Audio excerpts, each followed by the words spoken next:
Assalamualaikum warahmatullahi wabarakatuh. Alhamdulillahirrahmanirrahim. Senantiasa kita memanjatkan puji syukur kehadirat Allah. Dengan limpahan rahmatnya kita bertemu kembali pada pembelajaran statistik sosial. Dan tak lupa kita kirimkan salam dan salawat pada junjungan kita Rasulullah Muhammad SAW. Pada pembahasan kali ini kita akan kaji ukuran tata letak data, yang mana dalam ukuran tata letak data ini ada 3 yang kita akan bahas. Yang pertama adalah kuartil, di mana kuartil ini membagi data ke dalam 4 bagian. Kemudian ada desil, membagi data ke dalam 10 bagian. Ada persentil yang membagi data ke dalam 100 bagian. Nah, sekarang kita melihat kuartil. Kuartil adalah nilai atau angka yang membagi data dalam 4 bagian yang sama besar. Ya, kalau kita lihat grafik ini ada rentangan data yang berurut. Kemudian kita akan menentukan Q1, Q3 atau kuartil bawah, kuartil tengah, dan kuartil atas. Dengan adanya Q1, Q2, Q3, maka data terbagi ke dalam 4 bagian yang sama besar. Nah, sekarang kita akan mencoba melihat bagaimana menentukan kuartil.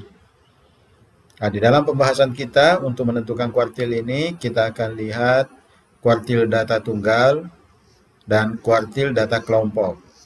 Ya, untuk kuartil data tunggal, misalnya ada sederetan data 5, 7, 4, 4, 6, 2, 8. Nah, kemudian deretan data inilah kita akan tentukan berapa nilai Q1, berapa nilai Q2, dan berapa nilai Q3. Langkah yang harus kita lakukan adalah yang pertama, urutkan data dari kecil ke besar, sehingga data itu menjadi 2, 4, 4, 5, 6, 7, 8. Setelah itu, ya, kita cari berapa nilai dari K1, Q2, dan Q3. Nah, rumusnya, untuk mengetahui nilai Q1, ya, rumusnya 1/4 dari N tambah 1. Atau 1/4 dari N tambah 1. Atau dalam operasi matematikanya 1/4 dikali N tambah 1. Kalau untuk Q2, ya 2/4. Ya, kalau 2/4 kita perkecil menjadi 1/2 kali N tambah 1. Kalau Q3, 3/4 dikali N tambah 1. Nah, contoh untuk menentukan Q1 dari data yang di atas tadi ini. Ya, rumusnya Q1 1/4 dikali N tambah 1. Ya, kita lihat data di atas itu ada 7. Berarti 1/4 dikali 7 tambah 1. Ingat, kalau ada perkalian ketemu penjumlahan, ya sementara ini dalam kurung, berarti di dalam kurung itu harus dijumlah dulu, baru dikali keluar. Berarti 1/4 dikali 8. 1/4 kali 8 sama dengan 8/4. 8/4 sama dengan 2. Berarti Q1 sama dengan 2. Hati-hati. 2 ini bukan angkanya, tapi 2 adalah posisi angkanya. Nah, kita kembali ke data di atas yang sudah diurutkan dari kecil ke besar. Kita hitung angka pertama, angka kedua, dan seterusnya. Nah, Q1 tadi di mana? Q1 berada di angka kedua. Berarti Q1 nilainya adalah 4. Oke? Jadi mudah. Berarti kalau Q2, 2/4 kali 8. 2/4 kali 8. Kalau Q3, 3/4 kali 8. Nah, yang untuk apa?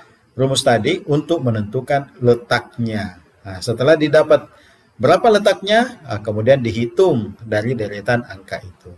Itulah cara untuk menentukan kuartil data tunggal. Oke. Selanjutnya, kita ingin menentukan berapa kuartil dengan menggunakan data kelompok. Misalnya tabel ini, hasil survei 500 responden. Ya, rentangan nilainya mulai dari 35 sampai 89. Dan sudah ada sebarannya. Ya, ada frekuensinya 1, 3, dan seterusnya. Yang total frekuensi itu 50. Untuk menghitung kuartil, ya, kita menggunakan tabel distribusi frekuensi data kelompok, yang mana tabel distribusi frekuensi ini kemudian dihitung frekuensi kumulatifnya. Yang digunakan adalah frekuensi kumulatif bawah untuk penerapan rumus ini. Bagaimana langkah perhitungannya? Yang pertama adalah tentukan letak kuartil. Jadi letaknya dulu yang dicari. Di mana posisi kuartil? Ya, rumusnya adalah letak kuartil sama dengan I kali N tambah 1/4. I itu apa? I ini bukan interval ya. I ini adalah kuartil keberapa. Ini untuk menentukan. Ada 3 kuartil, K1, K2, K3. Nah, jadi itu letaknya. Kemudian menghitung nilainya. Berapa nilai kuartil? Nah, rumusnya ini. QK sama dengan B1 tambah KN/4 dikurang CFB per FQ kali I. Nah, coba perhatikan keterangan dari rumus ini. QK itu kuartil ke berapa? B1 batas nyata bawah interval yang mengandung kuartil. Berarti harus ditahu dulu letaknya. Nah, harus ditahu dulu letaknya. Nah, kemudian CFB frekuensi kumulatif bawah yang berdekatan kelas interval kuartil. Berarti semuanya dekat-dekat dengan kelas interval kuartil. FQ frekuensi kelas yang mengandung kuartil. Ya, di mana kuartil itu letaknya? Maka Q-nya itu. I di sini adalah interval. Bedakan simbol rumus yang tadi. Yang tadi itu I adalah simbol untuk menentukan K1, K2, K3. Sementara I di sini adalah lebar kelas atau interval kelas. Kemudian K 1, 2, 3 atau kuartil yang dicari. N banyaknya frekuensi atau banyaknya responden. Jadi ini, coba simak baik-baik, perhatikan baik-baik rumus. Sekali lagi saya katakan, langkah perhitungannya yang pertama, tentukan dulu letak kuartil. Yang kedua, hitung nilai kuartil. Tentukan letak dan hitung nilainya.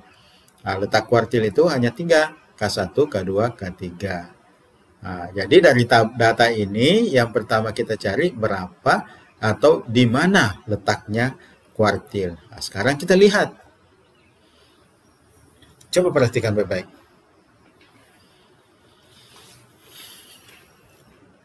Letak KI. Ya, sekarang kita mau tentukan di mana letaknya kuartil 1. Berarti I-nya itu 1, N-nya 50 tambah 1/4. Berarti 1 kali 51/4. Berarti 51/4. Berarti letak KI 12,75. Kalau dibulatkan 13. Sekarang angka 13 ini mau dicari di FKB. Di mana dia berada? Di kelas interval mana angka 13 ini? Ingat, frekuensi kumulatif bawah adalah frekuensi yang ditambah terus-menerus dari bawah ke atas. Yang mana frekuensi ini bisa menggambarkan di kelas interval itu mulai dari responden ke berapa sampai ke berapa. Sekarang Q1 itu ternyata berada pada responden ke-13. Sekarang responden 13 itu berada di kelas interval mana? Setelah kita melihat, ternyata berada di kelas interval 55-59. Kenapa? Perhatikan. Responden keberapa saja yang ada di interval 55-59. Jika kita lihat yang ada di bawahnya itu angka 10. Berarti untuk 50-54 batas akhirnya 10. Untuk 55-59 batas akhirnya 15. Berarti kalau batas akhirnya 15, dinilai kelas interval ini, yang 5 orang ini adalah responden ke 11, 12, 13, 14, 15. Berarti 13 ada di situ. Jadi begitu. Nah, begitu caranya menentukan, oh setelah mendapatkan nilai letaknya, sekarang mencari di mana letaknya. Oke, kita sudah temukan letaknya. Berada di kelas interval 55, 59. Nah, sekarang kita masuk untuk menghitung berapa nilai dari Q1. Nah, rumusnya tadi, QK sama dengan BI tambah KN per 4 kurang FCB per FQ kali I. Sekarang kita lihat tabel. Perhatikan tabel. Dan cari semua nilai yang ada di simbol atau rumus sesuai dengan yang ada di tabel. B1, batasnya tab bawah. Kelas interval mana tempat Q1? 55, 59. Berarti 55 dikurang 0,5 sama dengan 54,5. Jadi 54,5. FCB, frekuensi kumulatif bawah yang berdekatan. Nah, ternyata 10. Karena itu yang berdekatan. Yang dekat dengan kelas interval 55, 59 dari bawah 10. I, lebar kelas. Oh, ternyata 5. Karena lebar kelas itu 55, 59, 5 lebar kelasnya. K, ya, kita cari kuartil pertama. N, banyaknya data. Nah, kalau sudah simbol sudah ditemukan angka-angkanya, sekarang kita masukkan angka-angka itu ke dalam rumus. Nah, coba lihat. Ya, 54,5 tambah 1 kali 5 per 4 kurang 10 bagi 5 kali 5. Hitung, selesaikan. Maka ternyata hasil akhirnya 55,75. Berarti kita sudah bisa mengatakan nilai kuartil 1 adalah 55,75. Atau bisa kita katakan bahwa responden yang ke-13 itu nilainya 55,75. Oke, kuartil selesai. Jadi gitu caranya. Mudah kan? Ya, perhatikan baik-baik tabel ini, kemudian simak baik-baik angka ini dari mana, dan bagaimana penerapan rumus itu. Itulah kuartil. Sekarang desil. Desil membagi angka ke dalam 10 bagian. Makanya dasar perhitungan desil memakai angka per sepuluhan. Jadi 10 bagian. Nah, makanya itu desil itu ada 9. Desil 1 sampai desil 9. Nah, sekarang kita lihat bagaimana cara perhitungannya. Jadi pada dasarnya sama. Kuartil, desil, persentil itu cara perhitungannya pada dasarnya sama. Langkah-langkah perhitungan yang pertama, tentukan letak desil. Karena desil ini adalah membagi data ke dalam 10 bagian, maka desil itu per 10. Kalau kuartil tadi per 4. Nah, I-nya ini di rumus untuk menentukan letak, I-nya ini ya desil berapa? Desil 1 ke 2, 3, 4, dan seterusnya sampai 9. Nah, itu. Setelah itu, hitung berapa nilai. Nah, rumusnya sama, cuma mungkin simbolnya di sini yang berbeda. Coba perhatikan, TB itu batas nyata bawah kelas yang mengandung desil. P itu lebar kelas, kemudian IN per 10, I-nya itu desil keberapa, N itu berapa responden, F itu adalah frekuensi kumulatif bawah yang berdekatan. F besar. Sekarang F kecil adalah frekuensi yang kelas yang mengandung desil. Jadi rumusnya sama. Nah, hanya penempatan simbol-simbolnya yang berbeda. Ya mungkin suatu saat Anda menemukan juga rumus yang sama. Penempatan simbolnya, penggunaan simbolnya juga sama. Nah, sekarang kita lihat penerapannya. Sama. Tentukan letak. Nah, misalnya ini kita mau tentukan letak desil 7. Nah, maka rumusnya DI sama dengan I. Sama. Kali N tambah 1 per 10. Nah, letak D7, 7 kali 50 tambah 1 per 10. Nah, kita temukan angkanya 35,7. Kita bulatkan saja, 36. Sekarang 36 responden yang ke-36 itu berada di mana. Nah, coba lihat, sama kan? Berarti kalau dicari berapa desil 5, berapa desil 4, berapa desil 8, berapa desil 9, kan udah, karena tinggal angka 7 ini diganti saja.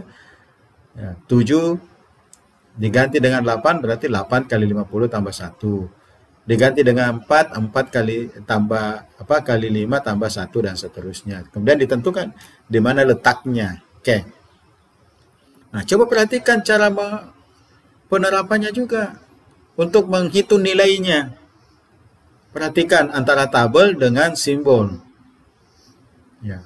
Karena berada di kelas interval 70-74, maka TB-nya 70 dikurang 0,5, 69,5. F-nya berapa?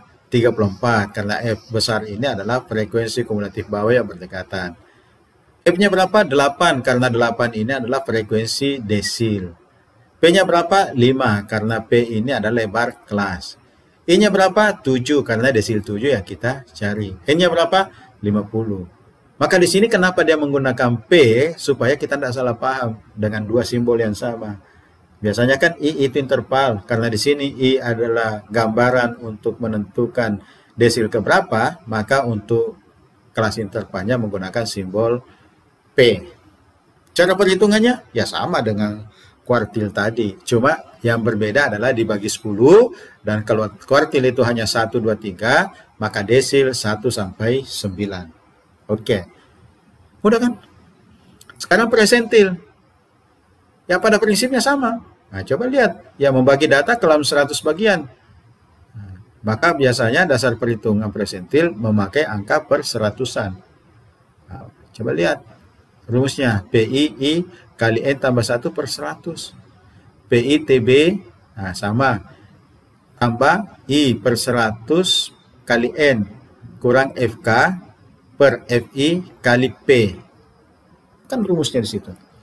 Nah, coba kita lihat cara penerapannya. Pertama tentukan dulu letak, ya bukan desil sini ya, persentil. Ya tentukan dulu letak persentil. Di mana letaknya? Ya, kalau sudah tentukan letak persentil, kemudian sudah dapat, tentukan nilainya. Nah, ini penerapannya. Misalnya kita cari persentil 55. Ya, misalnya kita cari persentil 55. Oh, di mana letaknya persentil 55? Nah, ternyata dia angka 28. 28 itu berada di kelas interval berapa? Oh, ternyata berada di kelas interval 65, 69. Nah, kalau sudah tahu itu, ya selanjutnya kita masuk ke rumus untuk menghitung nilai 55. Nah, perhatikan antara rumus, simbol-simbol yang ada di rumus, dan cari angka-angka yang ada di tabel. Oh, ternyata dia berada di kelas interval 65-69, berarti TB-nya 65 dikurang 0,5. FK-nya 23, itu yang berdekatan. FI-nya 11. P-nya 5, I-nya 55 karena kita hitung persentil 55. Kemudian N-nya 50. Itu kan itu. Nah, berarti ketika ukuran tata letak ini itu pada prinsipnya cara mengolah datanya sama.